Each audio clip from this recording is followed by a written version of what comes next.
Olá pessoal, tudo bem com vocês? Eu estou ótima.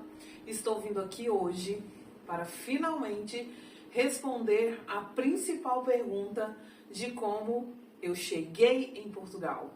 Então, bora comigo. Essa história começa a partir de agora. Não necessariamente agora, ela começa já tem um tempo, mas agora eu vou falar para vocês. 3, 2, 1. Então, amigos e amigas, meus amigos e minhas amigas, família, parentes e pessoas que estão chegando agora aqui no meu canal através desse vídeo, através da sua pesquisa aí, o algoritmo mandou para você o vídeo, esse vídeo falando sobre como que eu cheguei aqui em Portugal. E aí eu vou falar para vocês como que eu cheguei aqui em Portugal. Eu fiz o básico que todo mundo faz. Eu comprei uma passagem de avião, marquei a data, fui para o aeroporto, peguei o avião e desembarquei aqui em Portugal. Aquela que perde um amigo, mas não perde a piada, né? Piada sem graça. Tá, então, a minha história de chegar aqui em Portugal, ela começou há uns bons anos passados. Eu morava em uma cidade do interior, e muitas pessoas que estão aqui me assistindo hoje, eu acredito que são dessa cidade. Mimoso de Goiás, uma cidade pequena no interior do estado de Goiás, que fica a aproximadamente 150 quilômetros de Brasília, capital do Brasil. Então, eu morava nessa cidade com a minha família, e quando eu tinha 15 anos, nós nos mudamos dessa cidade para o Gama, que é uma cidade do Distrito Federal, na época chamado de cidade satélite de Brasília. Hoje as cidades satélites todas viraram um bairro, todas pertencentes a Brasília. Então, Gama, Samambaia, que é outra cidade que eu morei antes de vir para cá também, que antes eram cidades. A gente tem até uma certa confusão. Antes eram chamadas cidades, mas agora são todas bairro. Então, Gama, Sobradinhos, Riacho Fundo, Ceilândia, Recanto das Emas, que são popularmente conhecidas como cidades satélites de Brasília. Na verdade, hoje elas são todas bairros de Brasília. Então, eu me mudei de Mimoso de Goiás para minha família, com a minha família, para o Gama.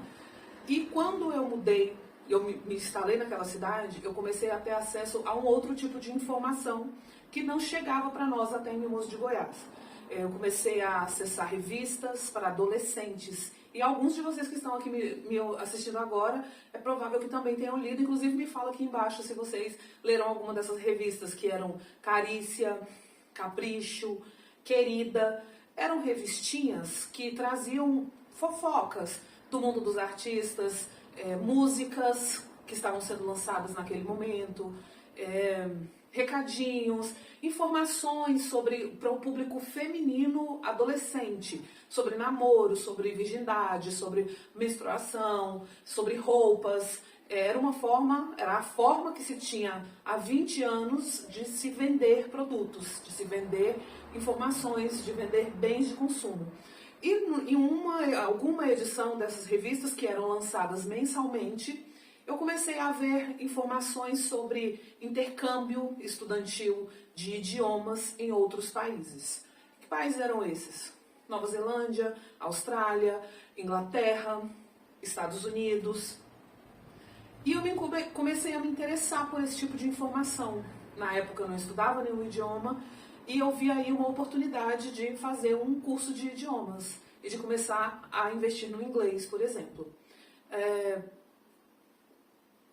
Acessando essas informações, eu também constatei ali, conversei com a minha mãe, mostrei para minha mãe, minha mãe conversou sobre com meu pai. O preço, o Faz-me Rir, era muito alto, né, para nossa condição financeira da época, né? Nós éramos uma família de 5 pessoas, eu, a filha mais velha de 3 filhos dos meus pais. Eu não era a única que precisava de investimento estudantil. Tinham meus irmãos também e tinha as despesas, né, da nossa casa. Até então quem trabalhava era apenas os meus pais e então, enfim, a vida de prioridades, né? E a prioridade daquele momento era toda a família. Então, era um acesso para realizar um intercâmbio estudantil de idiomas em outro país. Naquele momento, era muito para a realidade da minha família. Financeira, especialmente, mas até em termos de informações. Naquela época, a gente tinha o acesso às informações não era tão rápido e tão acessível, tão democrático como hoje, né? Então aí foi que eu plantei essa semente, que foi plantada essa semente no meu coração de ir para fora do Brasil. A vida continuou, continuei meus estudos, concluí o ensino médio. No Brasil, naquela época era assim, né, que a gente falava, concluí o segundo grau e logo já comecei a me preparar, ingressar no universo do vestibular, prestei vestibulares para a Universidade de Brasília, UNB, passei na Universidade Católica, e aí as prioridades já mudaram. Comecei a trabalhar e o intercâmbio de idiomas internacional saiu do meu radar, né? Eu não falei mais sobre isso, eu também parei de acessar esse conteúdo, trilhei outros caminhos, enfim, a vida mudou completamente, os interesses, né? A vida da gente vai seguindo e algumas coisas saem do foco, a gente até esquece, e foi o que aconteceu. Eu até esqueci dessa história de fazer curso de idiomas e inclusive de ir para fora do Brasil, né? Então é que eu nem estudei, nem fiz um curso de idiomas, quero deixar aqui a recomendação para você. Comece a estudar um idioma, especialmente o inglês, que é uma língua muito necessária e que todos os governos de todos os países deveriam investir nisso para a sua comunidade estudantil nos primeiros anos, mas a gente pode dar continuidade nisso depois, né, da vida adulta. Mas, bom, voltando aqui para a minha história, o tempo passou, eu concluí a universidade, eu comecei a trabalhar, né, em outras empresas e realmente eu nem lembrava mais de ir para fora do Brasil para estudar inglês. E comecei a trabalhar em grandes companhias no Brasil, multinacionais. A última delas foi a Avon Cosméticos, que foi um divisor de águas na minha vida profissional, na minha vida pessoal, inclusive, na minha vida emocional. E aí chegou o momento de eu sair da Avon. Quando eu saí da Avon, eu já estava com uma condição financeira bem melhor. Eu já tinha aí meus mais de 30 anos de idade. Eu já era dona, né, da minha vida e das minhas finanças. Eu não constituí família, não havia constituído família até então, e até esse momento também ainda não constituí a minha própria família. Então, naquele momento eu até pensei, agora que eu saí dessa companhia, que eu estou com uma boa condição financeira, é o momento de eu ir para fora do Brasil. Mas eu tinha acabado de conhecer uma pessoa super querida, inclusive, um beijo para ela, não vou dizer o nome aqui, mas se ela assistir esse vídeo ela vai saber que é ela. E eu resolvi investir nesse relacionamento, então mais uma vez eu coloquei no fundinho da gaveta o objetivo de ir conhecer. Agora já não era mais nem pensando em estudar fora, mas ir para fora do Brasil, conhecer outro país. Acontece que esse relacionamento ele durou 3 anos e foi bem assim, a gente começou a se relacionar, 1 ano depois começou a pandemia, que, né, atingiu a vida de todos nós. E aí eu fiquei muito tempo dentro de casa, trabalhando em casa, inclusive como todo mundo, né? E com isso, nas minhas pesquisas, no meio dos meus trabalhos, nos meus estudos, das minhas distrações, começaram a aparecer para mim muitos vídeos de pessoas, de mulheres da minha idade, que também tinham tido esse mesmo desejo de estudar fora, ou não, né? Começaram a aparecer e pipocar histórias de pessoas fora do Brasil, estudando que foram por estudo, ou por trabalho, ou por N motivos, N situações da vida delas. E eu assim, comecei a observar, a prestar atenção nessas histórias, e novamente essa história voltou para o meu ponto de atenção, né? E eu pesquisei, assisti inúmeras histórias, vi centenas de pessoas falando das experiências delas, e pensei, agora, se eu sair viva dessa pandemia, eu vou para fora do Brasil, vou estudar um idioma, vou realizar o meu sonho, o meu desejo de fazer um intercâmbio de idiomas. E comecei a me preparar para isso, a pesquisar como que funcionava, enfim, o investimento financeiro, quanto que custava, quais eram os caminhos, as escolas. Bom, o país que eu escolhi foram os Estados Unidos. Ali naquele país tem muitas escolas que recebem alunos internacionais para o curso de idiomas. E aí ali iniciou-se uma pesquisa. Como nós estávamos na pandemia, eu aprofundei nisso, assim, mergulhei de cabeça para saber como que seria essa dinâmica. Quando a pandemia passou, eu parti para a prática, né? eu comecei a guardar dinheiro, comecei a economizar, fiz um plano financeiro e comecei a guardar dinheiro e comecei a vender coisas que eu não usava mais. Eu entrei assim no mundo dos desapegos assim de cabeça. Desapego é história para um outro vídeo, mas só dando uma pincelada aqui. Venda, né, troca de produtos que a gente não usa mais, novos e usados, produtos mais baratos.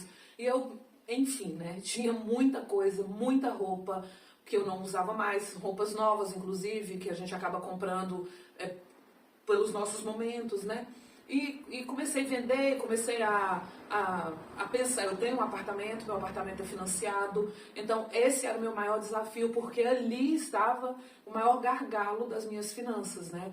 Como que eu iria resolver essa situação do apartamento financiado? Eu não queria desfazer do apartamento, eu não tinha como quitar o apartamento, e então a alternativa que eu elegi foi: eu vou alugar o apartamento, vou para a casa da minha mãe, passar um tempo lá com ela, e com isso eu já vou economizar, porque o aluguel do apartamento já vai pagar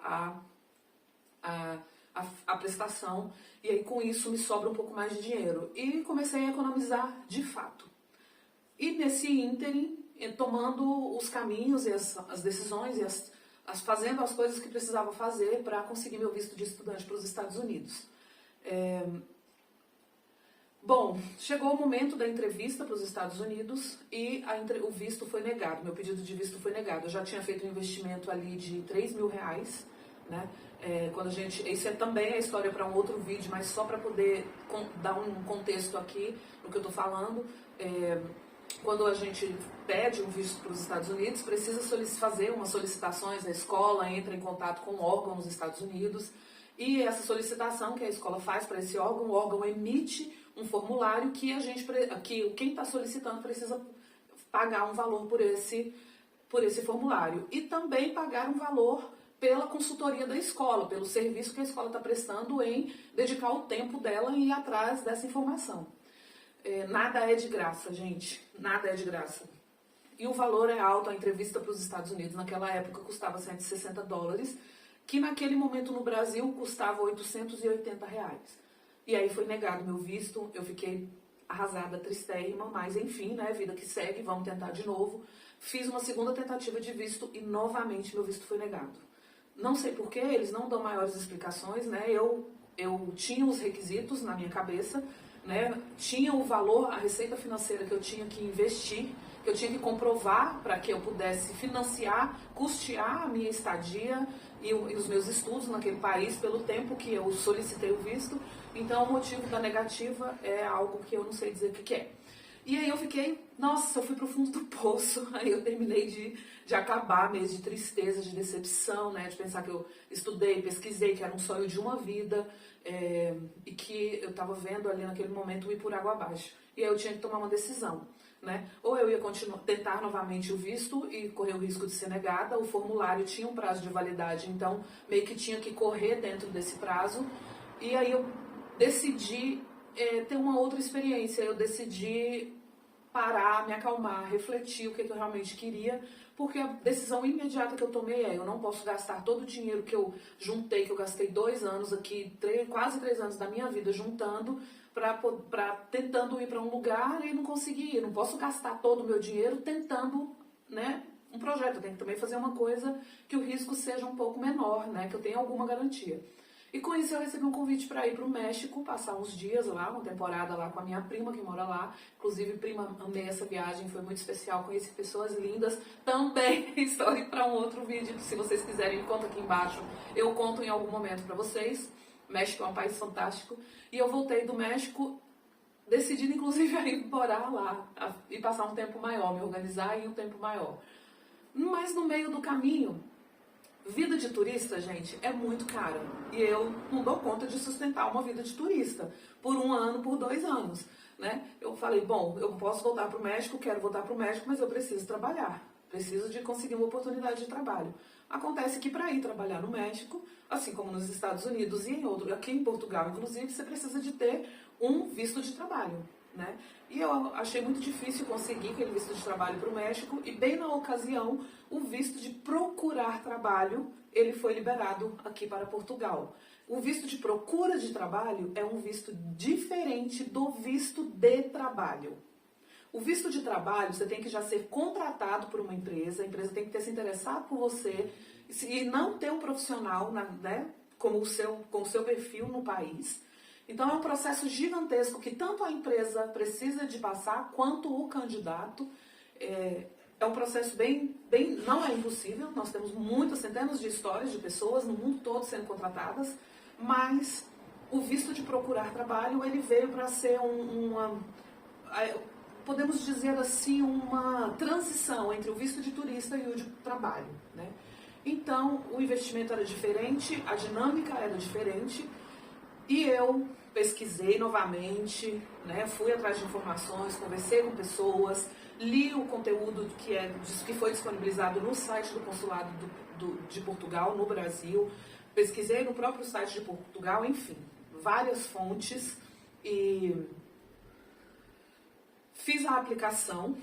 Isso também é história para um outro vídeo, e se vocês quiserem eu conto aqui todas as histórias que eu estou mencionando, só não estou contando todas uma a uma para o vídeo aqui não ficar muito grande, que já está um pouco. Então eu apliquei e o visto foi aprovado, graças a Deus, né? O visto de procurar trabalho, obrigada, Senhor.